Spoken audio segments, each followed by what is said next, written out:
Subscribe करें हमारे YouTube channel साधना gold को और पाएं वीडियोस सबसे पहले। बेल आइकन दबाना ना भूलें। घर में हर प्रवृत्ति के अलग अलग मानसिकता के लोग रहते हैं, ये बात आप जानते हैं।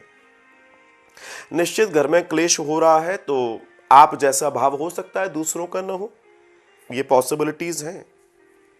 लेकिन अगर आप ये सोचती हैं कि नहीं हमें तो ऐसे ही पूजा करनी है, तो आपकी पूजा तब तक सार्थक नहीं है जब तक आपके घर के लोग प्रसन्न नहीं है।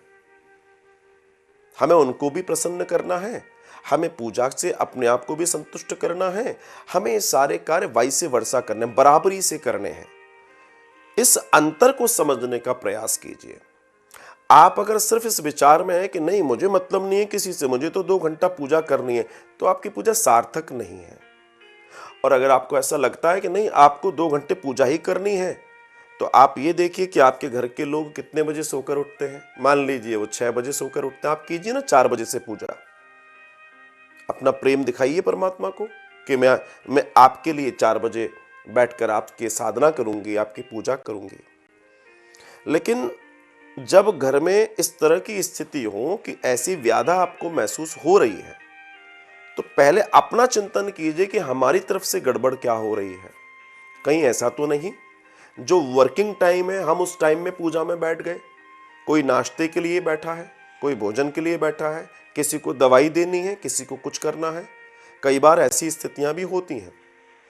ये भी होता है कि आप पूजा कर रहे हैं, घर में वैसा माहौल नहीं है, उन्हें वो पसंद नहीं है, तो आप या तो उनका विरोध करेंगे तो आपको विरोधाभास झेलना होगा, या आप सीधा सीधा एक काम कर सकते हैं और वो काम बड़ा सरल है और उसमें आपको कुछ नहीं करना, एक ही काम करना है। आप मानसिक उपासना कीजिए।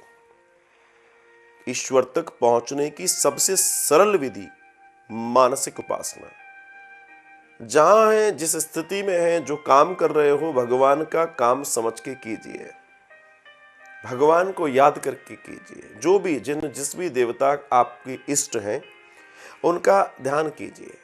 आप अपने बच्चे का नाश्ता तैयार कर रहे हैं तो आप दिमाग में रखिए कि नाश्ता दरअसल बच्चे का नहीं हो रहा, ये ठाकुर जी का नाश्ता तैयार हो रहा है। आप अगर अपने बड़ों का नाश्ता तैयार कर रहे हैं तो वो भी उसी भाव से कीजिए। आप इस विचार को लेकर कीजिए। हम इस दुनिया में आए हैं, हम अपना विचार किसी भी व्यक्ति पर नहीं थोप सकते, ये जीवन में ध्यान रखिएगा। लेकिन कई बार हमारा विचार हम दूसरों पर थोपने का प्रयास करते हैं, ये गड़बड़ है, ये ठीक बात नहीं है। अगर घर में क्लेश हो रहा है, सिर्फ पूजा के वजह से आपके यहां क्लेश हो रहा है, तो मैं एक ही बात कहूंगा, पूजा बंद कर दीजिए। क्योंकि आप अगर कोई पूजा कर रहे हो तो उस पूजा का एक ही तो नियम है कि उस पूजा से आप एक काम करेंगे। क्या काम करेंगे कि वो पूजा किस लिए कर रहे हो? आपको सुख मिले, आपको शांति मिले, आपको परमात्मा के दर्शन हो, या फिर आप परमात्मा की ओर बढ़ना चाहते हैं। उस स्थिति में आप विचार कीजिए, और अगर वो विचार आप अपने जीवन में न कर पाए तो आप समझना एक बड़ी घटना घट जाएगी, दिक्कत हो जाएगी। धीमे धीमे आपके घर वालों को अपना सपोर्टर बनाइए। वो आपके सपोर्टर बने, ना कि वो आपके विरोधी बने। और सपोर्टर तब बनेंगे जब आप उनके हिसाब से अपना हिसाब की पूजा करोगे। मैं देखता हूं कई लोगों से मेरी चर्चा इस बारे में होती है, और ये कई लोगों के बोला, साहब गुरुजी हमको तो 2-3 घंटे जब तक पूजा न कर लें तब तक प्रॉब्लम, मतलब आनंद नहीं आता, लेकिन क्या करें, घर में इतनी दिक्कत होती है कि हम कर ही नहीं पाते। अगर घर में दिक्कत हो रही है, आप अपने लिए 3 घंटे निकाल रहे हैं, ये आपकी चॉइस है कि आप पूजा करोगे। लेकिन और दूसरा, जब कोई और किसी काम के लिए 3 घंटे निकालेगा तो हो सकता है आप भी उसका विरोध करने लगे, ना कर पाए तो मन में ग्लानि होगी, ये गलत कर रहा है। इस चीज पे मत जाएं कि कोई आपका विरोध कर रहा है, या कोई व्यक्ति को आपकी 3 घंटे, 2 घंटे, 1 घंटे पूजा करना पसंद नहीं। पूजा तो 1 मिनट में भी हो सकती है। कहने का सीधा सीधा तात्पर्य है, आप मानसिक उपासना में जाएं। जो कर रहे हैं उसको पूजा कीजिए। जीवन में जिस घड़ी हम इस काम को करना सीख जाए, ये भी एक कला है, आपको इस कार्य को करना सीखना होगा। आज अगर आपने कथा सुनी हो तो मैंने इस पर काफी चर्चा की है, और इसके पहले जो कथा का यूट्यूब पर लिंक डला हुआ उसमें देखिएगा, बहुत चर्चा हुई है इस पर।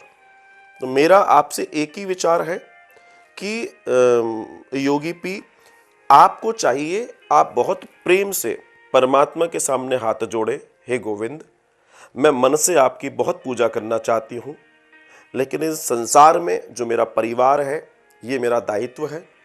निश्चित अगर मैं ज़्यादा पूजा कर रही हूँ और चीज़ें बैलेंस नहीं हो रही हैं तो कृपा कर मेरी थोड़ी सी पूजा को भी मेरे मन की ज़्यादा पूजा मानकर आप स्वीकार करें। और भगवान तो इतने दयालु हैं कि वो हर बात को स्वीकार करने वाले हैं। एक पुष्प को भगवान पुष्पम त्वयं, बात हो रही है ना, भगवान तो करें उनको फूल नहीं, फूल की पत्ती चढ़ा दो तो परमात्मा प्रसन्न है। ये तो मन का धन है व्यक्ति का कि हम इतना बड़ा भंडारा, हम लड्डू चढ़ाएंगे, हम फूलों की माला ऐसी चढ़ाएंगे जो कि 4 लोग उठाएं। ये सब अपने अपने भ्रम है। It's not like genuine thing according to me, because puja and prarthana is very different thing.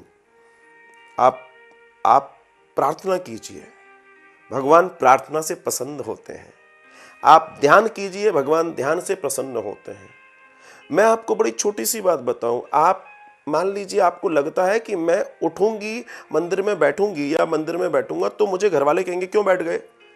आप सुबह 4 बजे बिस्तर में आपकी नींद खुल गई ना, आप 4 बजे अपने बिस्तर में, अब नींद खुल चुकी है तो अब आंखें बंद करके ध्यान लेटे लेटे लगा लो।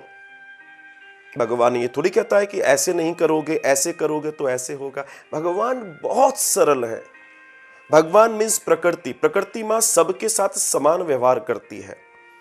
एंड यू वांट इमेजिन कि हर व्यक्ति के लिए उतनी ही बराबर संभावना है, लेकिन व्यक्ति ने अपने आप को जटिल बना रखा है।